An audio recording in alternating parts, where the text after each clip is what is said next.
দর্শক, বাংলাদেশের অন্যতম বড় media house Bashundhara media house এবং তার অধীনে চলমান যে বাংলাদেশ প্রতিদিন পত্রিকা, এবং বলা হয় যে বাংলাদেশ প্রতিদিন সব থেকে বেশি সার্কুলেশন তাদের, প্রথম আলোকে ছাড়িয়ে গেছে যারা, দাম কম ছোট পত্রিকা, সেই হিসেবে সার্কুলেশন অনেক বেশি করে ফেলেছে।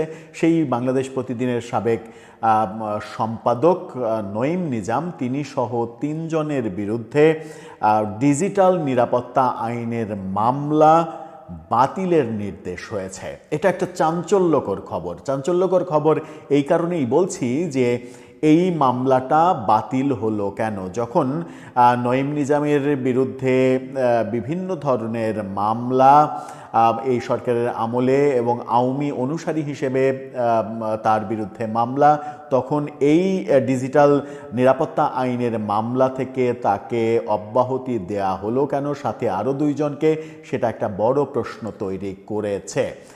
গণমাধ্যম কি বলছে, তারা কি খবর দিচ্ছে, চলুন একটু বুঝে দেখার চেষ্টা করি এই ভিডিওতে।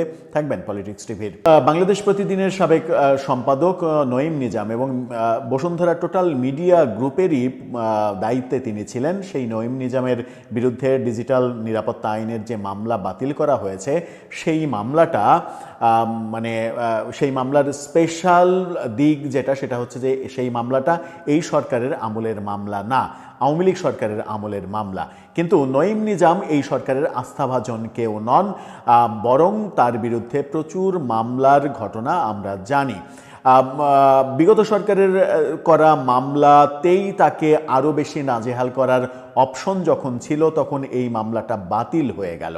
আমরা দেখেছি বিগত সরকারের আমলের মামলা দিয়েই এক ধরনের কুপকাত করে তাকে জেলে ভরার ঘটনা ঘটেছে। নাজমুল হাসান কলিমুল্লাহ, বেগম রোকেয়া বিশ্ববিদ্যালয়ের সাবেক উপাচার্য থাকাকালীন সময়ে নানা ধরনের অনিয়মের জন্য আওয়ামী লীগের সময়ই তার বিরুদ্ধে মামলা হয়েছিল।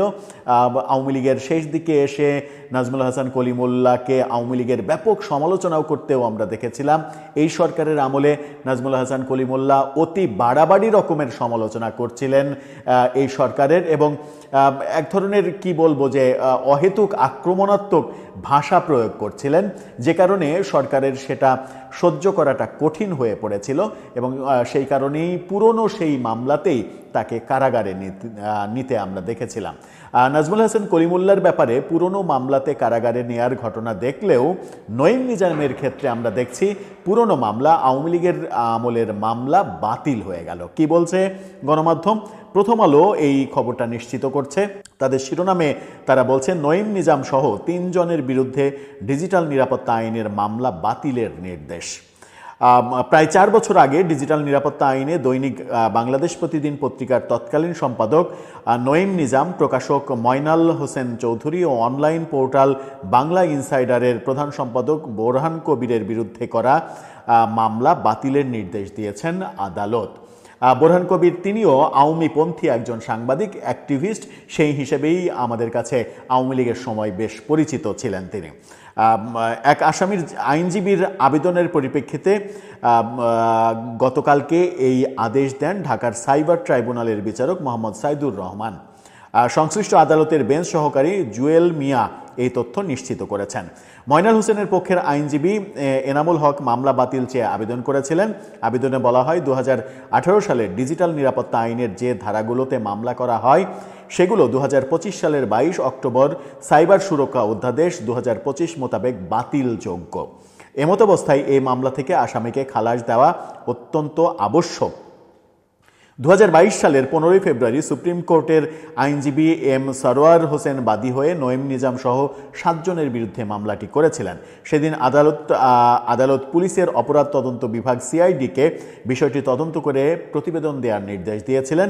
2024 সালের 20 নভেম্বর 3 জনকে আসামি করে তদন্ত প্রতিবেদন দাখিল করে সিআইডি।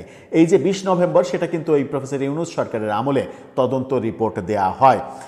গত 2রা জুন অর্থাৎ 2025-এর 2রা জুন আসামিদের বিরুদ্ধে প্রতিবেদন আমলে নিয়ে তাদের 27 জুলাই আদালতে হাজির করার সমন জারি করা হয়।